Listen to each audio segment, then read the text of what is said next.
the challenge of the Yukon. On, King! On, you husky!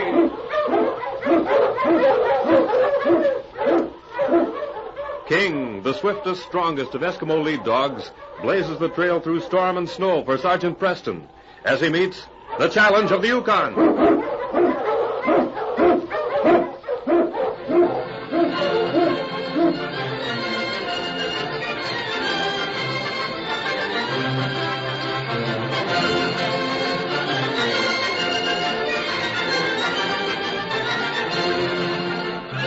Sergeant Preston was typical of the small band of Northwest Mounted Police who preserved law and order in the Yukon during the gold rush of '98.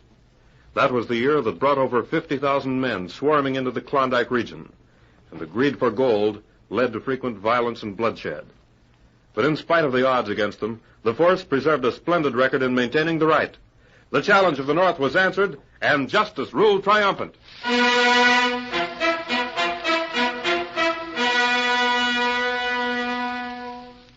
Shortly after daybreak, two men stood watching a distant sled and dog team break tracks through the snow.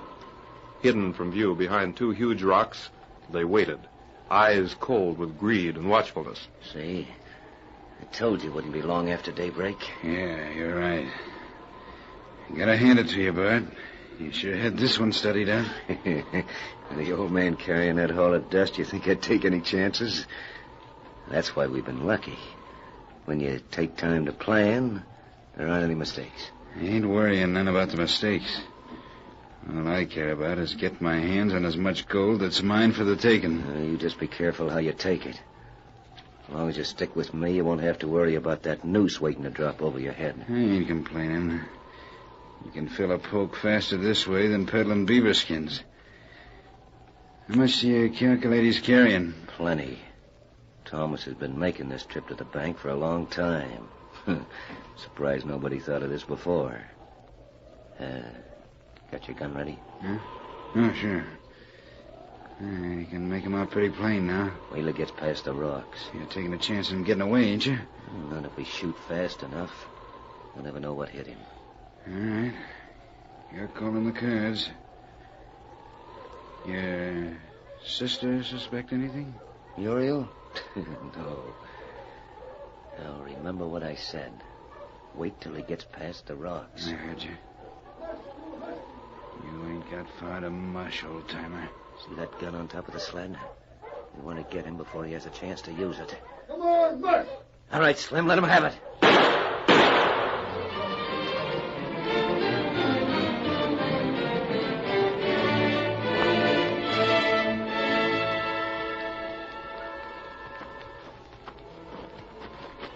Get that dust and we'll clear out of here. I don't like the idea of being around dead men too long myself. He's carrying some of it. Look at this. Ooh, well. What's that? The old-timer's poke. I'll just pocket it for my trouble. You got the rest of it? Yeah. And believe me, I ain't ever seen so much dust in one hole in my life. Come on, then. And what about the dogs? Leave them.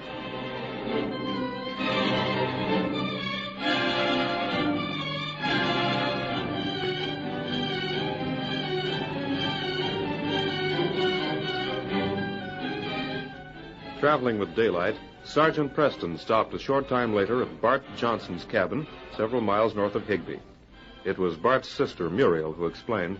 Yes, Bart was out early this morning. Does he always make the round of his trap lines so early? Bart? Goodness, Sergeant, I never know whether he'll make his rounds early or late. But last night he mentioned he'd be gone before I'd have breakfast ready. I offered to get up early and get it for him, but he said not to bother. And I am anxious for him to come back. Why? Well, you see, today's Bart's birthday. No one pays much attention to birthdays up here in the Yukon, but I'm going to be married soon. Bart and I won't be together much longer, and here it is. I wanted to have this ring. Say, that's a real present. Bart's always liked it, so I thought I'd surprise him. Hope it fits. King likes it, doesn't he, Sergeant? Quiet, King.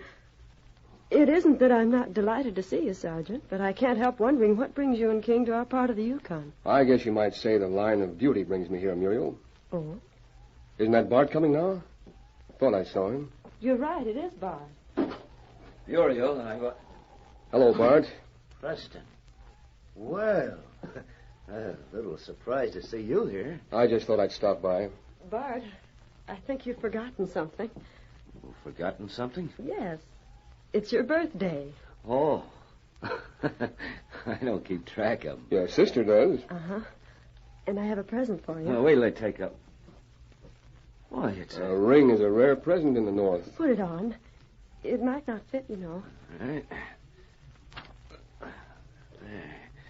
Hey, got it on, but I'll never get it off again. Is it too tight? Well, tight enough that you won't be able to change your mind and want it back. Oh. Where you going, Monty? Old King and I will be getting along. Won't you stay? Bart, what's that fell out of your parka? It looks like a poke, an initial. Why, Slim asked me to take it into Higbee for him. Sorry you're leaving, Preston. Yes. Well, goodbye, Muriel. Goodbye, Sergeant. Come back again. I expect to. Goodbye. Bye. All right, King, get the dogs up. On, King! On, you husky!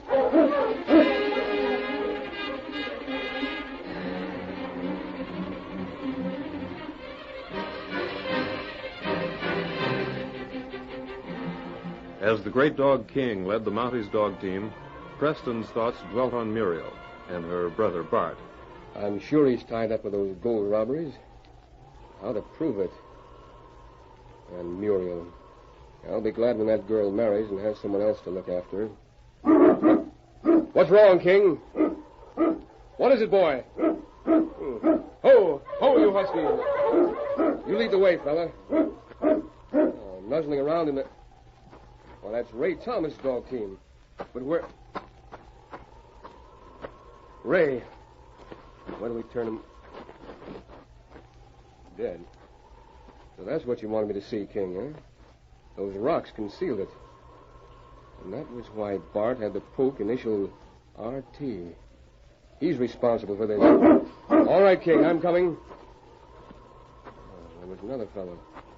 They ran out from behind the rocks, huh? They must have gotten all the gold Ray carried from those claims in the hills.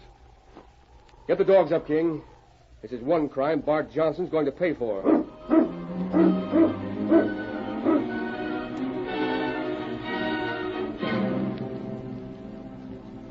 Meanwhile, back at the Johnson cabin, Bart had watched from a window to see what trail Preston would take.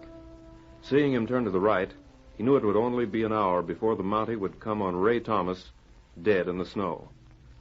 He sent Muriel into town for supplies, and as her sled disappeared on the trail, the murderer worked feverishly. He rushed from the cabin to his sled, and driving the dogs mercilessly, fear of capture urging him on, he raced to his partner Slim. Ho, you Malamutes! Hey, Bart, you're riding like you was I'll explain this to you later. Get your sled and follow me, and hurry. Sure, but where you going? I told you to explain later. We'll both be dead men if Preston catches us. Preston? Yeah, now will you hurry?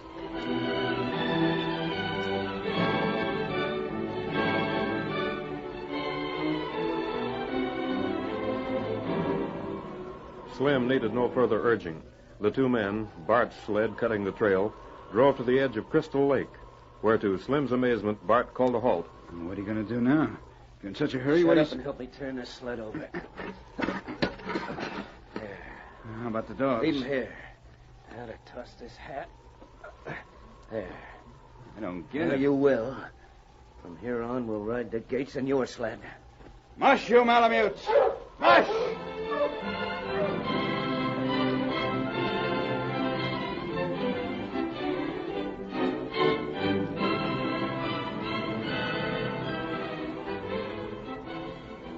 Sergeant Preston did go back to the cabin. Finding it empty, he prepared to leave just as Muriel came up the trail. Sergeant Preston. Back so soon? Where is Bart, Muriel? Oh, I don't know. He was here when I left. I see. All right, King, come on. Get the dogs up. Leaving again? Yes, I'm looking for Bart, you see. He'll be back. He might be making a round of the trap lines. I don't think so. When I left here on my way to Higbee, I was about halfway to town when I found Ray Thomas on the trail. Murdered. Ray Thomas? He'd been murdered and robbed. But I don't see That poke Bart dropped was initialed RT. Oh. I'm sorry, Muriel. I'm ready, King. Goodbye, Sergeant. Good luck. On, King! On, you husky!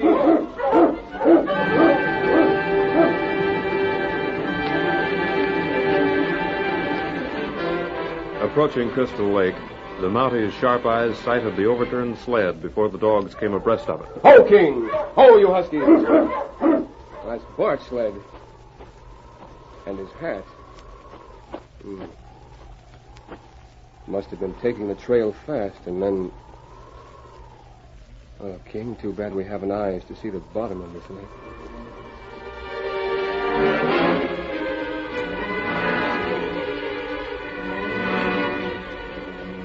In Gates City a few days later, the two killers, Bart Johnson and his partner Slim, stood at the bar in the Golden Peacock Cafe. Neither of them were recognizable as the men who had fled the law. To those in the cafe, they were just two strangers. Sure was a good idea, Bart. Disguising ourselves like this. Yeah, I wasn't anxious to feel that rope around my neck. What made you so sure Preston knew His it? eyes when I dropped that coat made me as sure as I'll ever be. We found Thomas. Well, that'd be all you'd need. He knew something when he came to the cabin in the first place. Well, your own mother wouldn't recognize you in that getup. Hey. Yep. One more here. How about you? Oh, yeah, sure. Make that two. Right. Tomorrow we'll start for Skagway in the States. And what about your sister? I can't be worrying about her. Yeah, here you are, strangers. Always wanted to get back to the States. Hello there, Sergeant. Look, you see that? Yeah. Come on, let's get out of here. No, wait a minute. Take it easy. You'll never know us. Just stand like you are. Well, Red, how's business? Well, can't complain, Sergeant. How you been? Just fine. Say, I heard about poor Ray. Yes. Shot in the back. Never knew what hit him, I guess. Well, somebody made a nice haul. Ray was carrying a heap of dust. Got any idea who done it? I did have, but it's too... What you looking at, Sergeant? That man holding the glass down at the end of the bar. You ever seen him before? No. Them two are strangers, as far as I know. Why? I'm going down there, Red. There's a back entrance to the cafe, isn't there? Yeah? You leaving then? No, I'm not. But those two friends might try to. King, you go to the back entrance and wait there. Better show him where it is, Red. Yeah, sure. Come on, King. Come on, boy. You two boys are strangers in town, aren't you? What difference does that make, Monty? Strange. I have a feeling we've met before. You must be thinking of somebody else. Maybe. The man I'm thinking of wore a ring just like that one. Let's see it, stranger. I won this ring in a poker game. Now, if you have no objections, Monty... I'd like to see that ring. Hell, with the light, the stone should I'm not show. taking it off. So long, mister. Come on, Clint. This isn't so long, Bart. Why, you... Hey, put that gun away, you. I don't want no shooting in here. You heard what he said, Bart. Back to us, Slim. You won't get out that way. My helper will stop you. You're a helper. Go on, Slim. If anyone here makes a move, it'll be his last one. That wasn't such a smart bluff, Mountie. You're a helper. King's teeth and no bluff. At him, King. Stop him, boy. Take that, Marvin. Pull the gun at my supply. Let go my arm. He's tearing my arm apart. All right, King.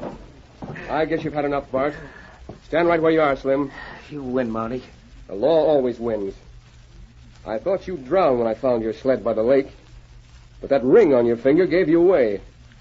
Put these handcuffs on them, Red. Yes, King. Case is closed.